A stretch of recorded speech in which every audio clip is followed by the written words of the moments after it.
Is your chest feeling a little tight lately? Do you ever take a deep breath and it doesn't quite feel full? Maybe you've started sighing more often, without even knowing why.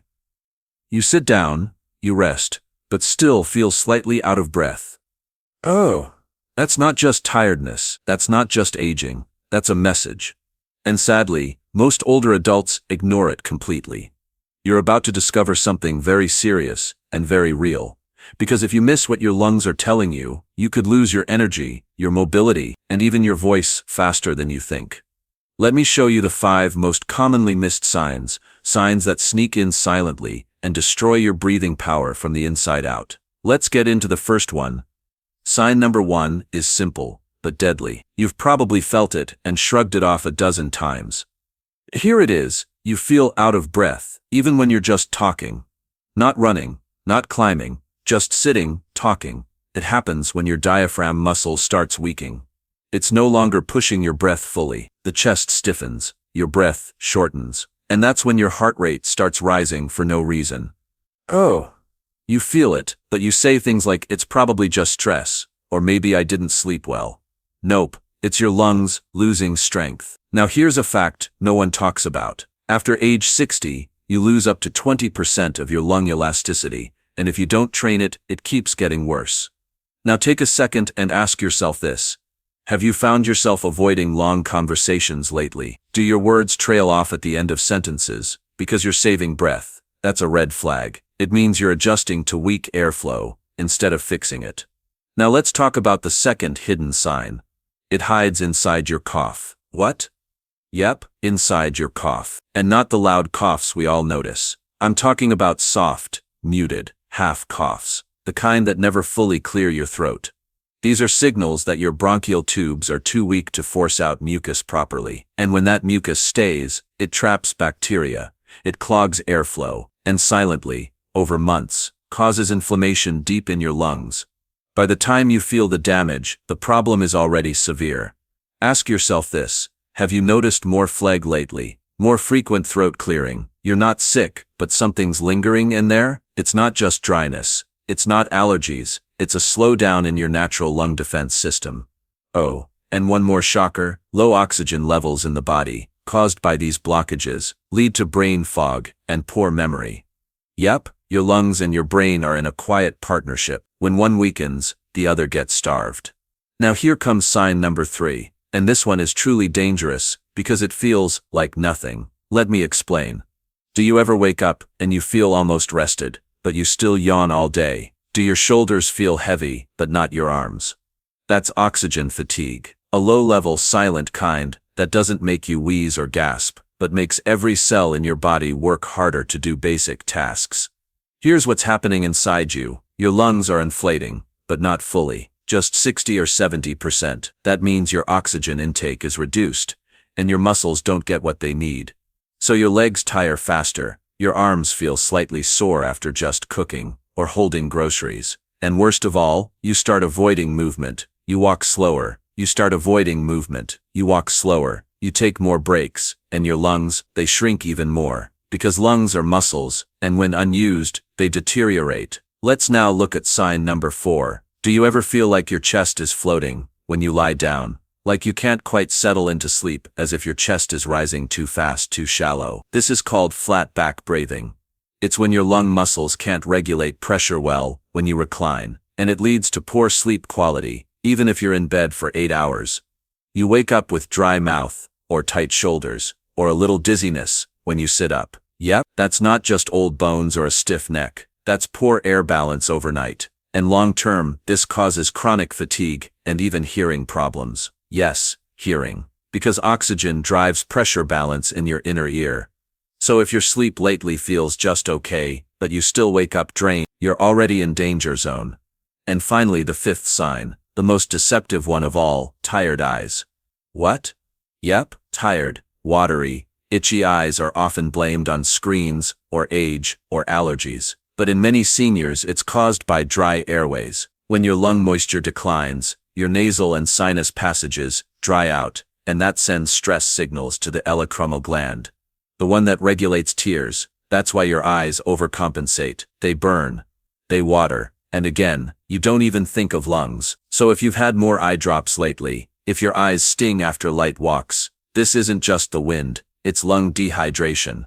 Let me pause here. If even two of these signs sound familiar, you are not okay. But you're not broken either. There's still time. You can reverse lung stiffness. You can re-expand lung sacs. You can rehydrate the lining. You can stop the decay, but only if you know what to do, how to train them, and when to act. And those answers, we're about to go deep into them. The first thing that needs to be understood is this. Your lungs don't just weaken randomly. They weaken because of routines, daily, repeated, unnoticed routines.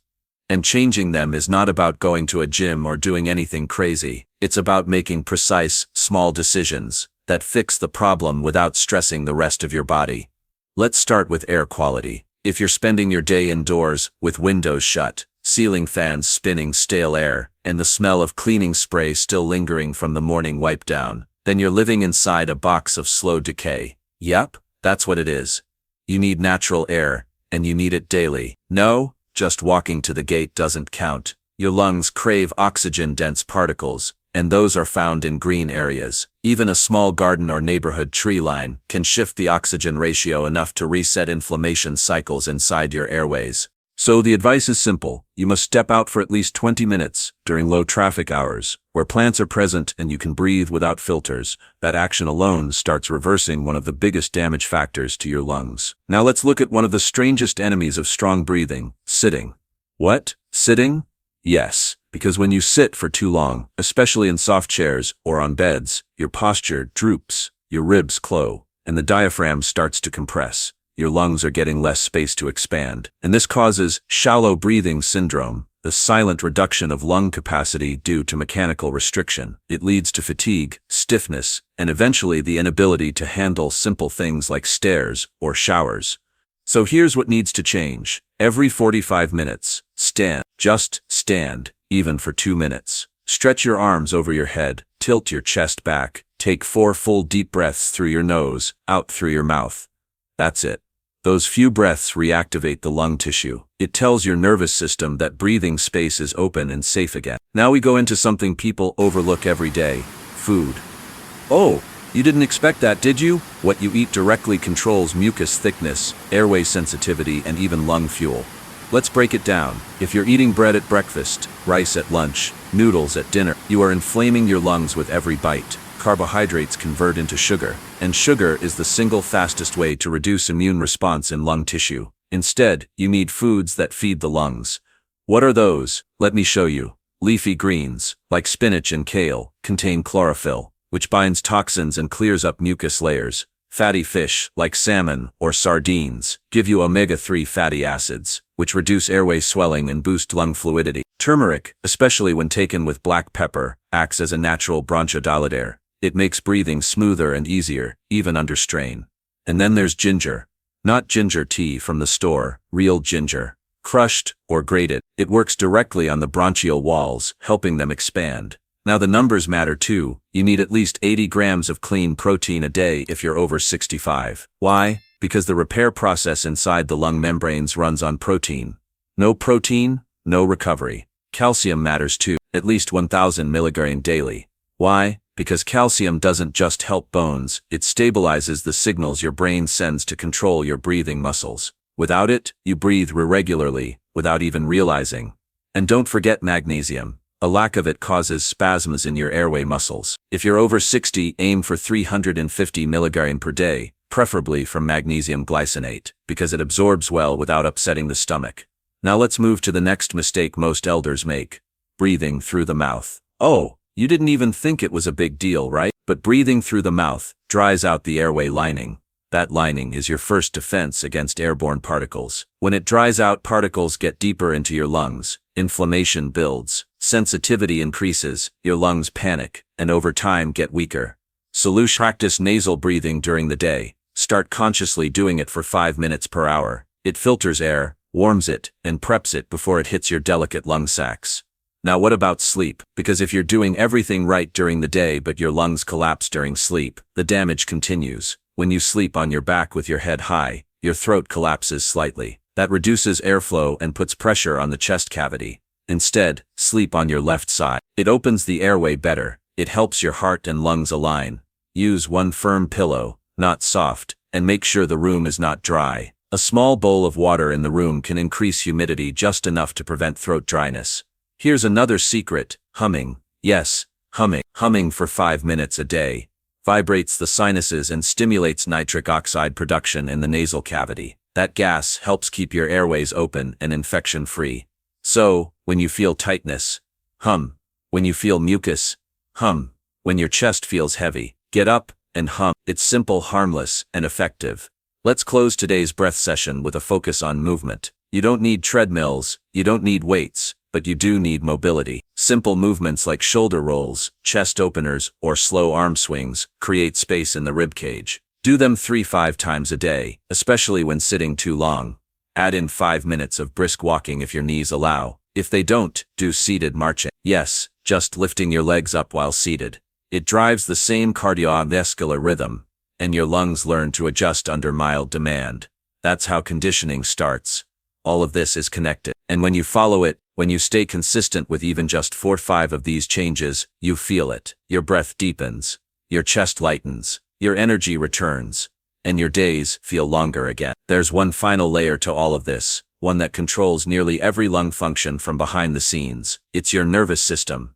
Yep, your breath is not just about muscles and oxygen, it's about signals, electrical messages flying between your brain and your body, telling your lungs when to open, how far to expand, how fast to respond.